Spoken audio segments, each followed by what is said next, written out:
到我哋 KL Ritz Carlton 嘅酒店，咁呢間酒店好似話2016年開，但係感覺上decor係超過10年。早餐嚟到，早餐就一般啦。如果以呢個級嘅酒店嚟講，算做係一般嘅啦。大家睇到沙律吧就係得普通沙律，蔬果吧又係普通蔬果。咁點心吧亦都係得叉燒包，唔係雞包同埋呢個糯米雞。蜜糖啦，有 juice bar 嘅幾好嘅，但係我而家唔飲。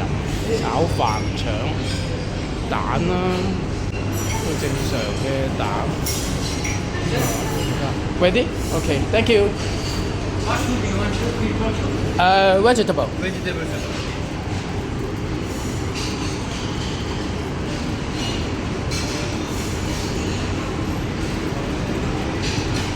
我呢個落嘢就普通料啫，入味菜多。Thank you very much. 咁攞咗呢個啦，一味就多菜。咁唯一好處係呢樣啦。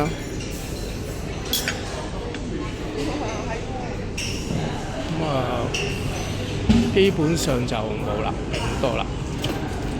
Signature 係叫呢個拿斯拿媽，我呢個椰漿飯就自己撈，